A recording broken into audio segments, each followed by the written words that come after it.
exemple. Toujours dans l'église à laquelle j'appartiens,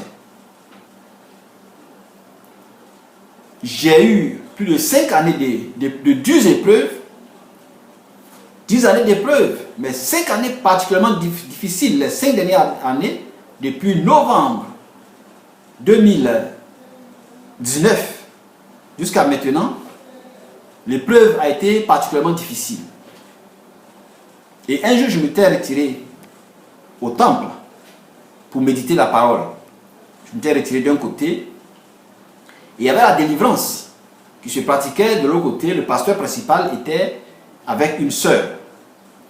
Et en face d'une jeune fidèle, très jeune fidèle, qui avait des problèmes et qui était venue à la délivrance.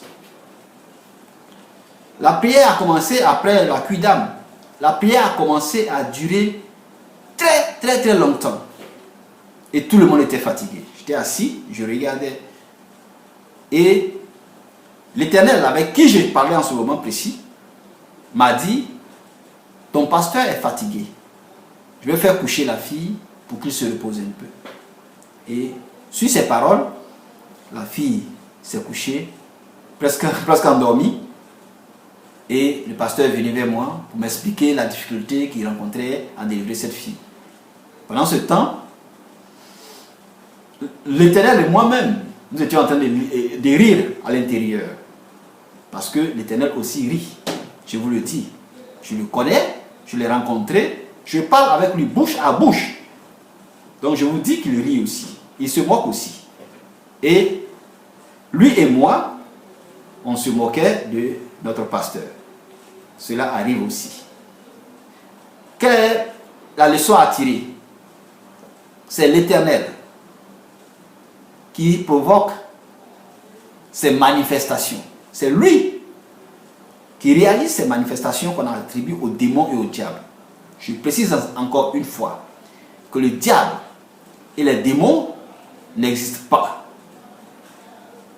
Ce sont des mises en scène de l'Éternel correspondant à certaines attitudes, certains péchés ou à sa volonté. Par exemple, dans mon cas, il a voulu m'éprouver par ses voies et me montrer comment est-ce que je pouvais être délivré sans prière.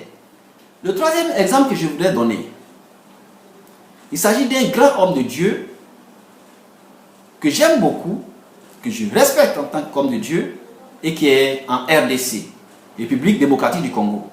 Il est annoncé que bientôt, au mois de mars, il viendra en Côte d'Ivoire. Je le suis sur sa chaîne de télévision. Et un jour, il y a eu un témoignage. En effet, quand lui, il prie, pendant qu'il prêche, des métaux sortent des corps, des crapauds, des poissons sortent des corps. Et il est l'objet de critiques de beaucoup d'hommes de Dieu dans son pays. Et un jour, un de ces hommes qui le critiqua de façon acerbe était en train de faire la délivrance dans son église. Et 2 poissons sont sortis du corps d'un fidèle. Et il était étonné lui-même, il ne savait pas ce qu'il faut dire. Il a dit à ses fidèles de cacher cela, de ne pas annoncer cela. Lui qui accusait l'autre de faire de la magie, il venait de voir devant lui des poissons sortis du corps de celui qu'il était en train de délivrer. Alors certains fidèles ont dit, puisque tu critiques l'autre, parce que des objets sortent des corps, voici que toi aussi, les objets commencent à sortir des corps devant toi, nous préférons aller à l'original, celui que tu as critiqué là, nous préférons maintenant aller vers lui. C'est comme ça que beaucoup de fidèles ont quitté son église pour rejoindre l'autre homme de Dieu qu'on critiquait. Quelle est la finalité de cet exemple? Dieu veut honorer ses serviteurs en faisant des mises en scène, en permettant que des métaux, des crapauds, des serpents sortent des corps. C'est l'Éternel qui le fait. Et quand un fidèle sait qu'un serpent est sorti de son corps alors qu'il souffrait depuis longtemps,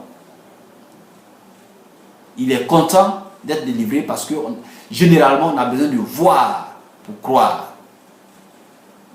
Et l'homme de Dieu À la prière de qui ce serpent ou ces oignons-là sont sortis des corps, il est honoré.